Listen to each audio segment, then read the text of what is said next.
How's it going, everybody? This is Rob Novakast back with another video, and we are continuing to do reviews of the Alien movies. If anything, this is more of a collaboration, or at least the next two movies that we'll be talking about for this review and the next one is a collaboration of two separate medias.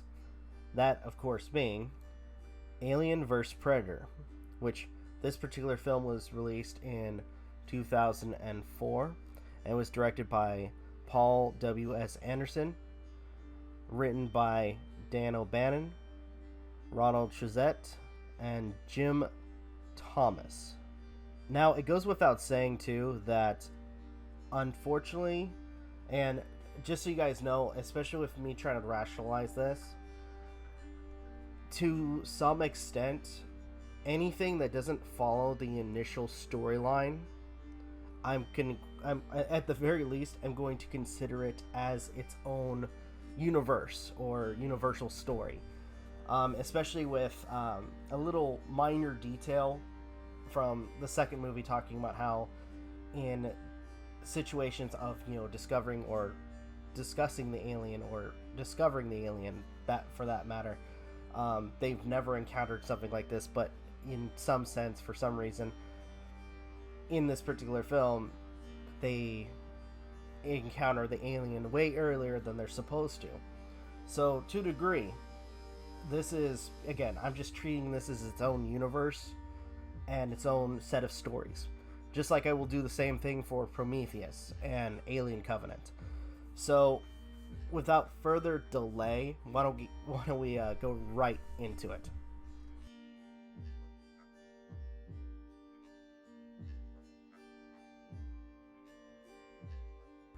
So, once again, how I'm going to rationalize this, as well as trying to explain story, or having to explain story, is I'm going to be treating this as its own separate universe or own separate catalog of stories. So, to a degree, this is, in my personal opinion, separate from the initial storyline. But then again, it is, Alien vs. Predator. So, to kind of give you guys the rundown, we have a group of researchers that go and discover and research a pyramid that has been found under the ice for thousands of years. And when they encounter what's inside, one by one, they each get killed. Not just by the alien, but the predator as well. And it's a race against time to try to escape and make sure that the alien does not resurface. That is the basic plot of this particular movie. And to some degree, it's interesting, to say the least. Especially with them kind of going over this very convoluted backstory of how, to some degree, humans, I guess, worshipped the predators to a degree.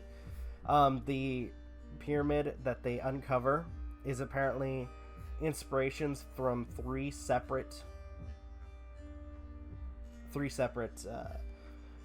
I guess, if anything, just three separate cultures to a very, very large degree, as well as the dialogue or any of the writing that has been placed in the initial pyramid. Now, to a degree, as I mentioned before, so far there has been no, at least as it's explained in Alien 2, there is no initial interaction or any discovery of the alien. So it kind of begs the question as to why they put it as early as it is, because I think the way that they set Alien vs. Predator as it's in early 2000s for when they make this discovery, whereas when it comes down to, the Alien movies, they're like way, way, way in the future. So it begs the question, how have we not come across this, especially when these particular aliens have been on our planet this entire time? But they do explain away that, when it comes down to the alien mass producing like they do, There are those chances where the predators who use them for sport inevitably have to blow up a civilization in order to keep the alien at bay. Though, kind of begs the question as to why you wanted to, create or mass create a hunting ground, or at least a species that is known to be the ultimate predator, as well as mass produce. I don't know. It's weird, and it kind of makes it seem like the predators are kind of stupid, to a degree. Even though they play it off as if we learned a lot from them. But whatever. Again, I guess if anything, I would have to watch and I'm gonna just say this, just right off the bat. I haven't seen any of the Predator movies as I'm doing this review. I may consider doing the Predator movies after this, but to a degree, I only know from what I've seen from Alien vs. Predator. And unfortunately, especially with, them discussing how intelligent they are, how much we learn from them, as well as, them apparently using humans to breed the alien, and showing a shot where literally they get overwhelmed by said alien and having to blow up an entire civilization, kind of makes you feel like they're kind of stupid. Or if anything, they're just so, like, hunter oriented that they don't give a shit. And if they die, then they die and they blow everything up. So, to a degree, so there's that. When it comes down to the initial story, I think it more so just follows, some of our, the characters trying to survive. Although we only get one that survives everything. And we'll go into her in a little bit. But all in all, the story itself is a mixed bag for me. Again, especially since it kind of, everything begins with how just hunter-oriented the predators are, that I still can't get over the fact that with that whole situation with the alien, it's just, to me, it's just stupid, and I don't like it. I just feel like it's just could have been avoided, or at least, if anything, they could have put it on a barren planet, for that matter. But hunters are dumb, or predators seem to be kind of dumb in this.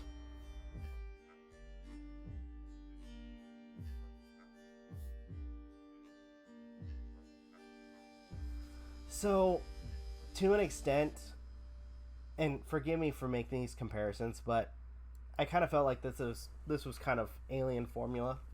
So, Sanaa Lathan, hopefully I said her name correctly, plays Alexa Woods, who is a individual who works on, I guess, as a field. She's a field expert, as well as somebody who is able to traverse through rough terrain. And to an extent, she's kind of like the Ripley of the bunch, who isn't taken seriously, especially when shit goes wrong, and by the very end becomes a badass. Lance Hendrickson plays Charles Bishop Whalen, who I think a lot of people were confused as to why they cast Lance Hendrickson, which, by the way, Lance is cool, but to a degree, it kind of it gives you kind of like a head scratch a little bit. More so because you're kind of wondering if the bishops are now based on, but again, with them trying to like set it up where it's, wait, so is this the original bishop? Is he like, it makes no sense in context considering that you have the same actor playing another character, or two characters for that matter, like in the way future. Rolbova as Sebastian De Rosa. He is a Italian researcher or archaeologist. Dies by an alien. Eowyn Bremer playing as Graham Miller. dies by alien. Colin Salmon, playing as Maxwell Stafford, killed by Predator. Tommy Flanagan, playing as Mark Verheiden, killed by alien. And I could keep going on. Besides Sana Lafon, unfortunately, almost every person was just cannon fodder for the alien and Predator, including Lance Hendrickson, unfortunately. And there is actually a really interesting moment where it's kind of brought up early on that he's sick, and to a degree, he's about to be killed off by the alien. And at first, or at least the Predator, sorry.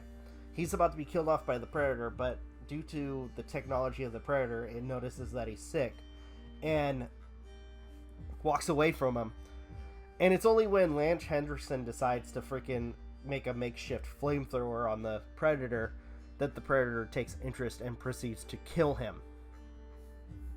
So everybody else, though, unfortunately, either eaten or used as a host for the alien, or is brutally killed by the Predator. So, yeah. I could care less for a lot of their characters. And some of them, they really try to get you emotionally invested with some of them. Including Erwin Bremer's character, who kept talking about pictures of his kids, or talking about his kids. It's like, they want you to be emotionally invested in this character, but by the end of it, it's like, oh wait, no, he was attacked by a facehugger. That's it. So to an extent, it's like, no, that was dumb. I just felt like it was a waste. But either way, yeah, the only character that really, I think, unfortunately, really matters is the fact that, Sana Lafon, one, is the main character, and two, is their representation of Ripley, which to an extent is even more sad, considering the fact that how she's treated to a lesser degree is almost similar to Ripley in the first couple of films.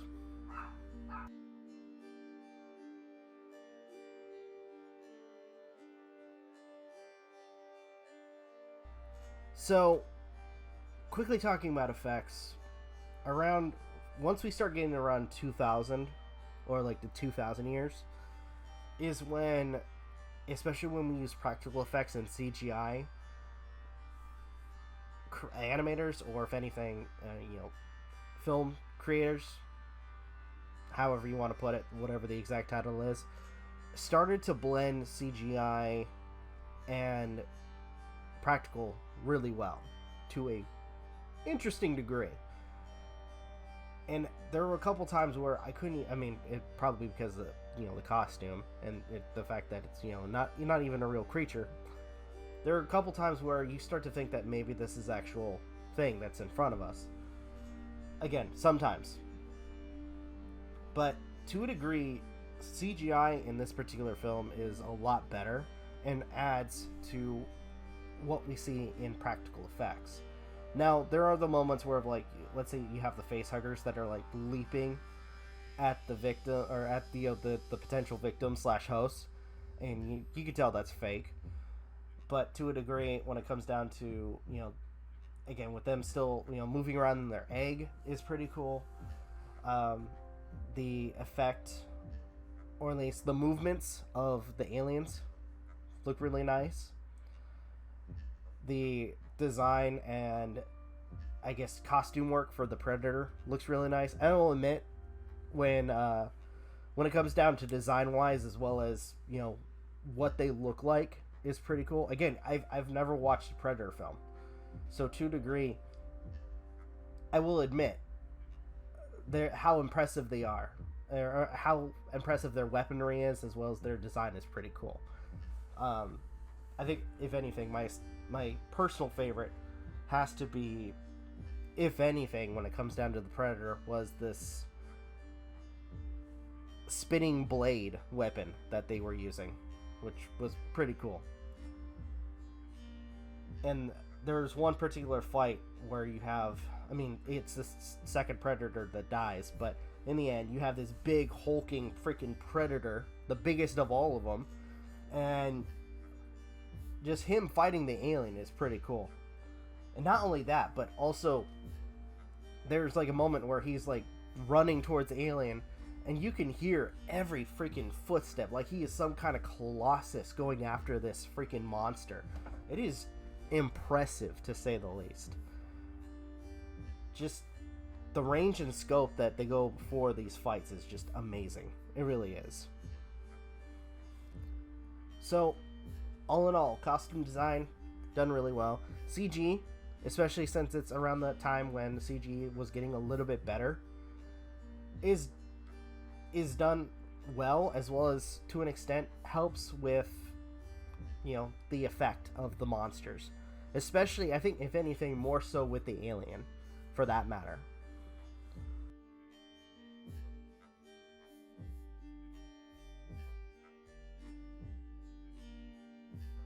So for those who don't know, the score itself was composed by Harold Closer, who, to some extent, or I guess if anything, greatly, is a fan of the series, or the initial series for the movies. And to an extent, it does seem like he put a lot of care into like the moments that are, you know, just simple moments, as well as the moments when things start ramping up when it comes down to the fight between alien and Predator. And to a degree, it does show. Now, I also want to talk about sound design too, because there were some sound choices that they used, or if anything, lack of, that were really great. There's one particular scene in the movie where, I will admit, it's a pretty cool scene, where you have the Predator ship come in, and in the middle of a storm, you'd think that something like a ship would be loud, but sure enough, somehow they managed to do this thing where the ship itself produces no noise as it's about to land. And it's a pretty cool scene, especially when you see a guy looking around and you see above him and you see this alien just pass right over his head, and it's not like it's making any sound at all. It is pretty impressive. So score and sound design is done exceptionally well in this.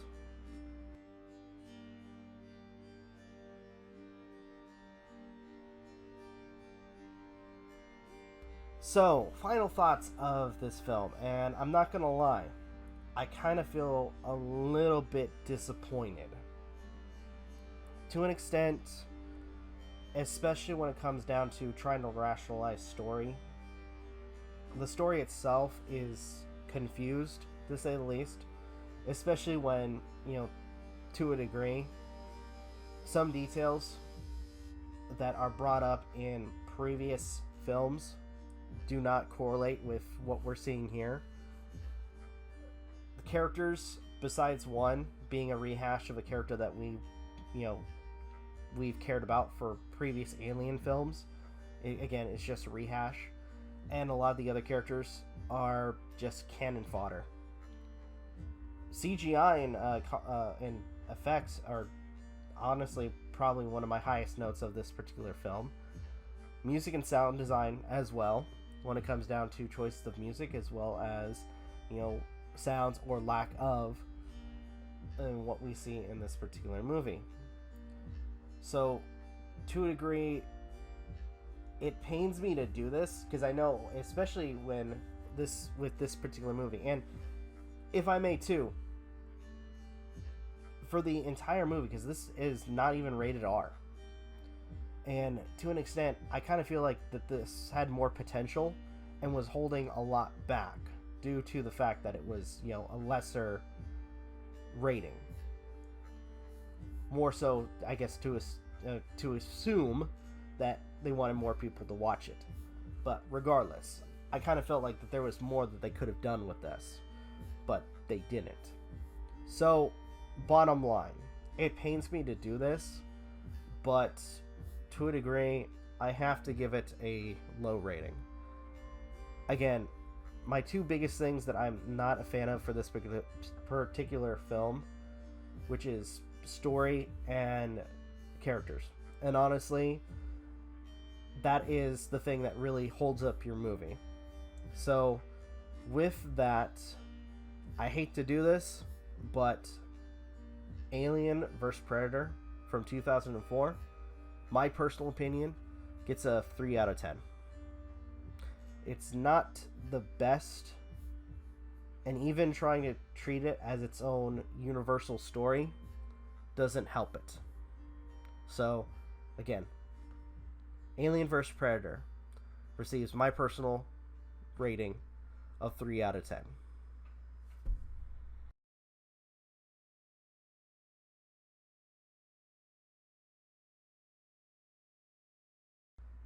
And with that, that was my review of Alien vs. Predator. Hopefully you guys enjoyed the review. If you have any thoughts, leave in the comments down below. Like, share, subscribe, all the good stuff. If you guys want to follow us on social media, links are in the description down below.